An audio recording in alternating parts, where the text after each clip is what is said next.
টাইটেলে এরকম কথা দেখে আপনারা নিশ্চয়ই আশ্চর্য হচ্ছেন যে কেন এরকম বলা হচ্ছে, কিন্তু সার্বিক পরিস্থিতি যা তাই নিয়ে এই রকম চর্চা তুঙ্গে উঠেছে। আর বলছেন একজন হিন্দুত্ববাদী নেতাই। আপনাদের পুরো বিষয়টা এবারে ধীরে ধীরে প্রকাশ করছি। 4 দিনের মধ্যে কলকাতা দখল করে নেব, ইস্টার্ন কমান্ড অসম দখল করে নেব। বাংলাদেশের রাজপথে ভারত বিরোধী মিছিল আপনারা দেখেছিলেন দুদিন আগেই, এবং সেখানে বাংলাদেশি প্রাক্তন সেনা অফিসাররা যারা ছিলেন তারা এমনই দাবি করছিলেন, সেটাও আপনারা দেখেছেন, এবং সেখানে তারা কি বলছিলেন সেটাও আপনারা জানেন। রক্ত গরম করা সেই মন্তব্য ঘিরে রীতিমতো শোরগোল পড়ে গিয়েছে। একই সঙ্গে ওঠে হাসির রোলও, যে দেশের আয়তন রাজ্যের একটা জেলার মতো তার থেকেও কম, সেই দেশ কিনা কলকাতা দখল করে নেবে। এবার এ প্রসঙ্গে কড়া জবাব দিলেন সেই হিন্দু নেতা। আত্মরক্ষার জন্য রাজ্যের মানুষকে ঘরে ঘরে ধারালো অস্ত্র রাখার নিদান দিলেন তিনি। স্পেসিফিকভাবে তিনি হিন্দুদের বাঁচতে গেলে অস্ত্র রাখতে হবে, ধারালো অস্ত্র রাখতে হবে, এই নিদানই দিয়েছে। আসলে বাংলাদেশের প্রাক্তন সেনাকর্মীদের এই মন্তব্যকে মোটেও হালকাভাবে নিতে চান না এই নেতা। তার ব্যাখ্যা, যেভাবে জিহাদিদের সংখ্যা বাড়ছে পশ্চিম বাংলায় রাজ্যের শাসক দলের উস্কানিতে, তাতে যে কোনো সময় বাংলাদেশ এই রাজ্যকে দখল করে নিতেই পারে। তার অভিযোগ, পশ্চিমবঙ্গের সীমান্ত এলাকায় 9টি জেলা জিহাদিদের দখলে। কেন্দ্রীয় সরকার দেশের রক্ষার জন্য সীমান্ত লাগোয়া 50 কিলোমিটার বিএসএফের অধীনে থাকার আইন পাস করলেও তা এখনও এ রাজ্যে কার্যকর হয়নি। আমরা বলছি প্রাক্তন বিজেপি সাংসদ অর্জুন সিং এর কথা।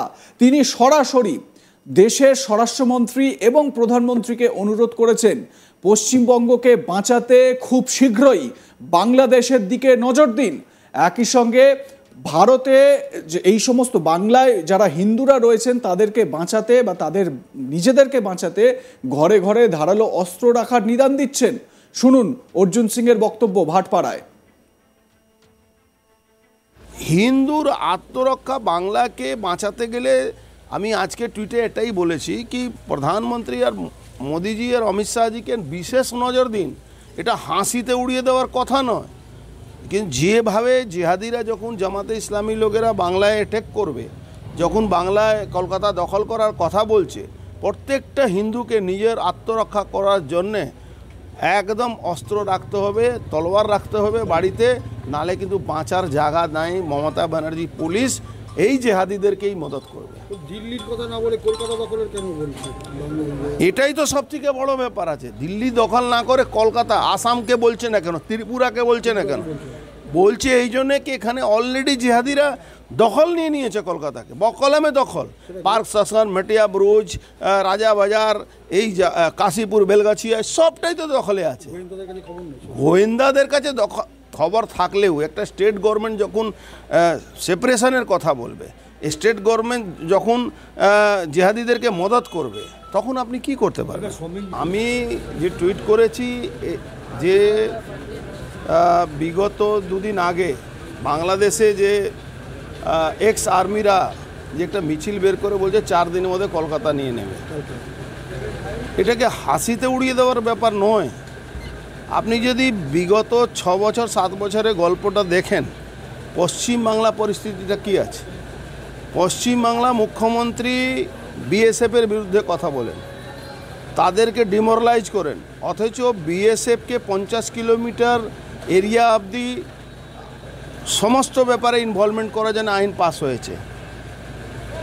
টেরোরিস্টদের ব্যাপারে, বিদেশিরা কিভাবে ঢুকে যাচ্ছে, তাদের অনুপ্রবেশকারী যারা ঢুকে যাচ্ছে, জেহাদিরা যে ঢুকে যাচ্ছে।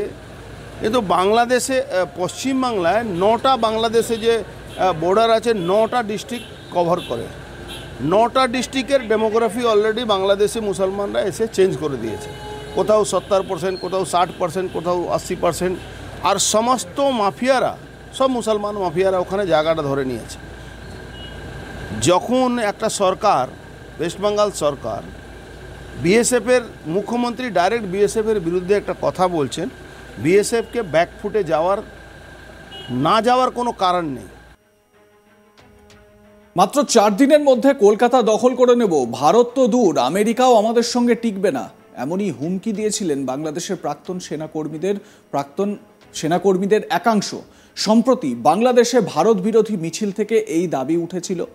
ইতিমধ্যেই সেই ভিডিও ভাইরাল হয়েছে সোশ্যাল মিডিয়ায়। সেই ভিডিওটি দেখে ইতিমধ্যেই হাসির রোল উঠেছে নেট দুনিয়ায়। ভাইরাল ভিডিওতে দেখা গিয়েছে সবুজ টুপি পরা কয়েকজন নিজেদেরকে বাংলাদেশের প্রাক্তন সেনা বলে দাবি করে বলছেন, মাত্র 4 দিনের মধ্যে কলকাতা দখল করে নেব। এখানেই শেষ নয়, তাদের দাবি রাওয়ার 5000 যে সদস্য রয়েছে তার অর্ধেকই নবীন। আর এর সঙ্গে দেশের জনতা ও ছাত্র সমাজ যুক্ত হলে ভারত কেন, আমেরিকাও নাকি তাদের কাছে টিকবে না। একই সঙ্গে কলকাতার পাশাপাশি ইস্টার্ন কমান্ড ও অসমও দখল করে নেওয়ার হুঁশিয়ারি শোনা গিয়েছে তাদের গলায়। জানা গেছে শনিবার 7ই ডিসেম্বর বাংলাদেশের রাজধানী ঢাকার রাওয়া কমপ্লেক্সের নিচে সমাবেশ করেন সামরিক বাহিনীর অবসরপ্রাপ্ত সদস্যরা। সেই মিছিল থেকেই এই হাস্যকর মন্তব্য উঠে আসে। আপনাদের শোনাবো প্রাক্তন সেনাকর্মী, বাংলাদেশের প্রাক্তন সেনাকর্মী অফিসারদের সেই হাস্যকর বক্তব্য শুনুন। ভারত তো দূরের কথা, আমেরিকা আমাদের সাথে টিকবে না ইনশাআল্লাহ। আমরা বলতেছি 4 দিনের মধ্যে আমরা কলকাতা দখল করে নেব ইনশাআল্লাহ। আমরা দখল করে নেব আসাম দখল। সামরিক বাহিনী, ছাত্র জনতা আমরা একত্রে আছি। আমরা রাওয়ার 5000 সদস্য, এই 5000 সদস্যের মধ্যে অর্ধেকই নবীন। 2500 আমরা যুদ্ধের মাঠে যেতে পারি।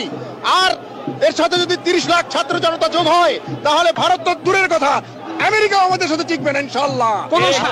আমি মেজর শরীফ, আমি বলে দিচ্ছি ভারতকে যে ট্রেনিং আমরা নিয়েছি, যে যুদ্ধ আমরা করেছি, আমরা শুধু 2 লক্ষ সৈনিক না, আমাদের সাথে 18 কোটি জনগণ আছে।